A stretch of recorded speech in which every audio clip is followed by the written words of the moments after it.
I mean, do you guys find it when you got a record that the girls don't want to date you? No, it's not true. They all on the spot. Good girls like good girls. Come there. I met females that like had an infatuation with scars. Really? Yeah, they just love scars. Yeah, women are weird sometimes. So that bad boy thing. Yeah, they love it. Yeah, girls love.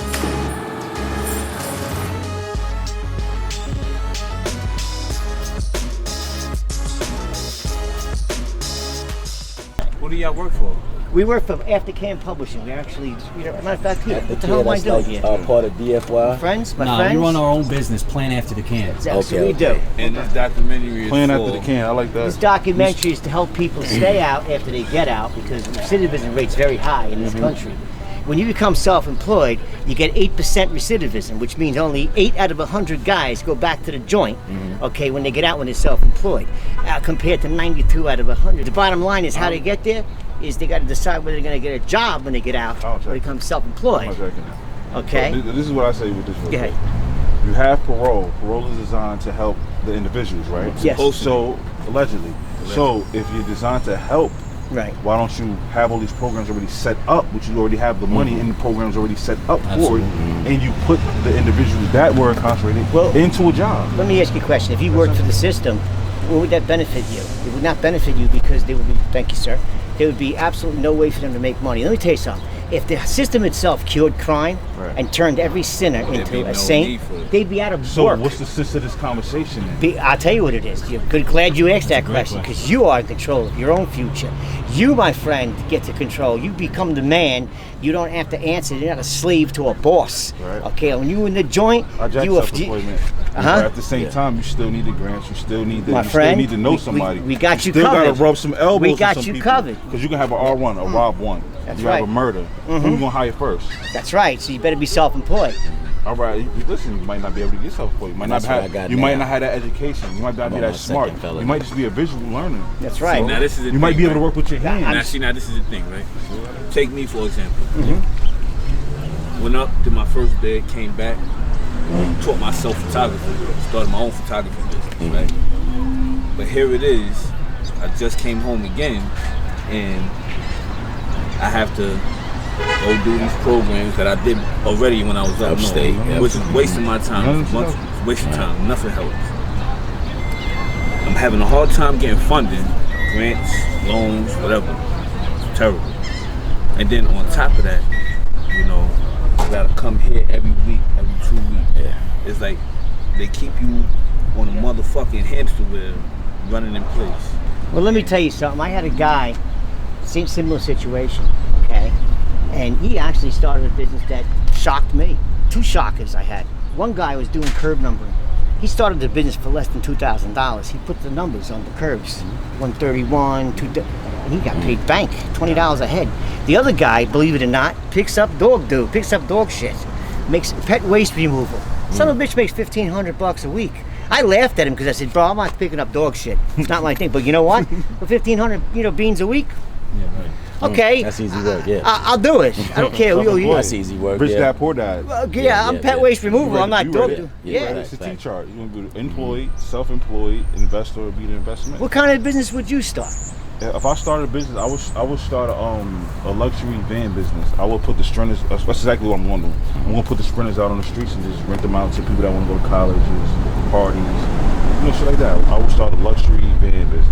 Hell yes, That's you where would. the bag is at. And guess what? You know what I'm saying? What I just gave you, going to show you how to form a corporation, form an LLC. See, a lot of the guys on the streets, they're really good illegal hustlers. Thank God, I just a different neighborhood than y'all. I don't know where you came from. I can't even bother. But drugs wasn't that big in my neighborhood. Thank God, because if I would have known, I had to talk to everybody. Holy shit, I would have been a big drug dealer. I would have been right in there. No doubt in my mind. Thank God thank God my father taught me real estate at the time. Holy shit. Okay, because I understand. But guess what? A lot of the guys I grew up with, okay, they wound up becoming well off because of their prison. Because when they came out, they couldn't get fucking jobs, and they said, "Oh shit, I gotta pay my family. They gotta freaking eat." So, and I want to go back to their joint. So what they did is they formed their own business. Construction guys, mostly. Me and my brother formed our own business in the penitentiary. We put BBO magazines out, social media magazines out, and ATM magazines out. Wow. So we started a business in jail still, but my brother still wanted to find himself back in jail. Well, let me ask you a question. How long a stint did you do? I did 9 years. Okay, right. Okay, I mean, I just did 9.5. I'm working towards my own business as well. I plan on having my own custodial maintenance business. okay, Oh, it's nice. Amazing. Josh Smith got actually my runs a demand. thing called Fourth Purpose Foundation. Okay, Yeah. he literally started a sanitation. He started a maintenance business in a joint. Yeah. He made $30 million when he got out, and he took $8 million. Thank you, brother. He took $8 million and he used it towards what? Grants to put people in business. He's a philanthropist. He's a philanthropist now, yes, but he was an ex-con. I think he did. I don't know how many years. 11? One of those. I don't remember the number. Okay, you won't quote me the number, but he did time. He did over 10 years. Okay, but again, he gave back, and that's the difference. You know, you guys are aging out of crime now. Yeah, It's we time. are. So it's so sad. Yo, we were just talking about Done. But we were just talking about that. Shitting me. Yo, Yeah. two fingers, social distance. We want to go on the way. Exactly. Oh, I guarantee you I one sweep thing. the parking lot before I go back to jail. I'm telling you right now. You guys are the future of the youth because you get to take the youth and say, hey, marijuana may be legal yet, but not yet. The feds still want to come after you guys. Oh yeah. Okay? But eventually, you teach the youth that the illegal hustle goes away, and they become legal. And guess what? You know, and you guys honestly start a business. Who are you going to hire? You're going to hire ex-convicts. Yeah, You're going to be man. smart Right. because you know the They deal. got the drive. They got That's the right. motion. Absolutely. They got the willpower. They got the And 9 times out of 10, they ain't trying to mess it up. What I tell the youth? Yes.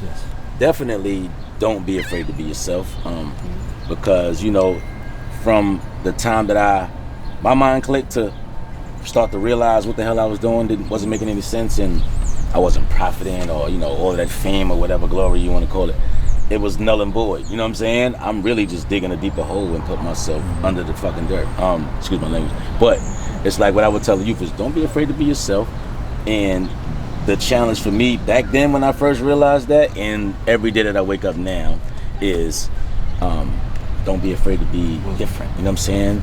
Don't be afraid to be different. You know what I'm saying? Trying to do the same thing everybody else doing, wearing the same thing and trying to move how they moving. No. That's that birds of a feather flock together. They crashing eventually. You know what I'm saying? You gotta pick your own route, stay in your own lane. Don't follow the herd. That's what I would tell a youth right now. Don't be afraid to be yourself, and Well, we Just gotta appreciate be- your time. Being cool is smart. Yeah, hell yeah. Being smart is cool. Hell yeah. Yeah, well, that actually did Being change. smart Even is my cool. daughters, the nerds now are actually popular. Nah, It's yeah, kinda hell weird yeah. shit. Yeah. That's weird shit. Because going on. those are the ones the that's- athletes used to be They popular. out of trouble. That's They the stay in nerds. the way, and look, all the girls be with the nerds.